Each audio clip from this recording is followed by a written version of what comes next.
जो जनता को ने अपमानित महसूस किया, हम्म। तो जनता ने इसका सबक सिखाया है।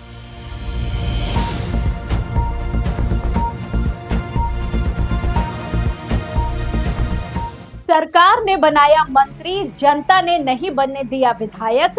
राजस्थान में टीटी ने इतिहास रच दिया। सुरेंद्र पाल सिंह टीटी राजस्थान के इतिहास के पहले मंत्री, जिन्हें विधायक बनने से पहले पद मिल गया। अब टीटी के नाम एक और अनचाही उपलब्धि दर्ज हो गई है।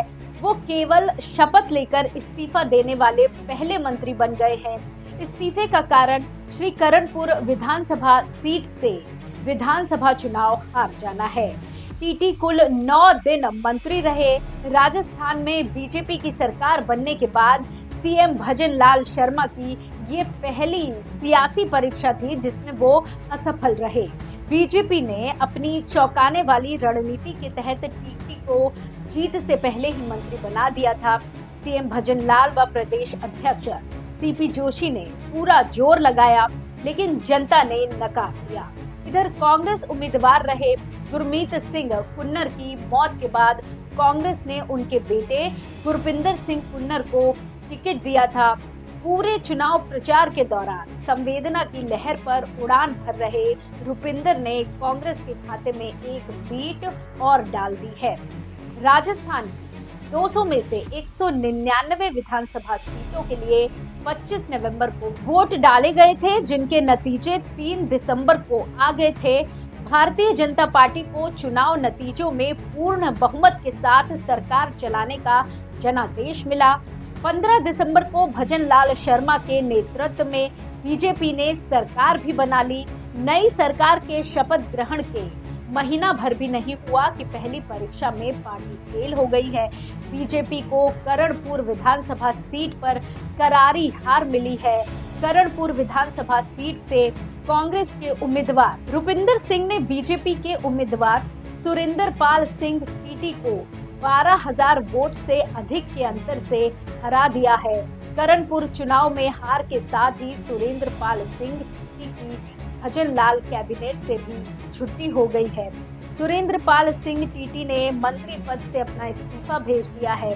चुनावों के बीच में मंत्री बनाए गए टीटी सत्ताधारी दल का उम्मीदवार होने के बावजूद चुनावी बाजी कैसे हार गए, किन फैक्टर्स की वजह से करणपुर में बीजेपी के सारे सियासी दांव फेल साबित हुए, इसकी चर्चा से पहले ये जान लेना भी जरूरी है कि राजस्थान की इस एक सीट पर 199 सीटों के साथ चुनाव क्यों नहीं हुआ। आपको बता दें कि श्रीगंगानगर जिले की करणपुर विधानसभा सीट से कांग्रेस ने गुरमीत सिंह कुन्नर को उम्मीदवार बनाया था। गुरमीत सिंह कुन्नर तब विधायक भी थे। बतौर सिटिंग विधायक चुनाव मैदान में उतरे गुरमीत का चुनाव प्रक्रिया के बीच ही निधन हो गया था। कांग्रेस उम्मीदवार के निधन के बाद इस सीट के लिए मतदान स्थगित कर दिया गया था। करणपुर सीट के लिए 5 जनवरी को मतदान हुआ था और नतीजे 8 जनवरी को हुई मतगणना के बाद आए। बीजेपी के सत्ता में आने के बाद करणपुर की लड़ाई रोचक हो गई थी।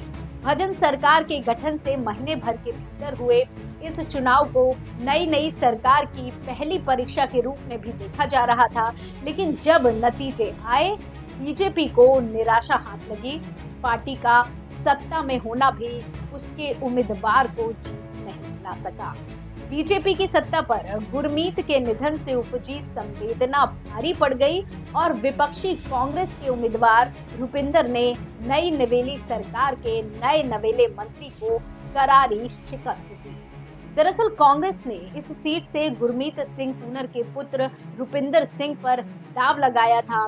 गुरमीत के निधन की वजह से ही इस सीट पर 25 नवंबर को वोटिंग स्थगित हो गई थी। कुन्नर कांग्रेस की ही टिकट पर 2018 के चुनाव में करणपुर सीट से विधानसभा पहुंचे थे। पार्टी को इस चुनाव में संवेदना का भी लाभ मिला।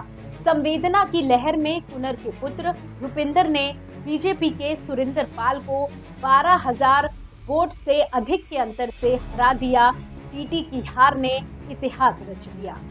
इस तरह की और खबरों के लिए जुड़े रहिए एयर न्यूज़ के साथ। धन्यवाद।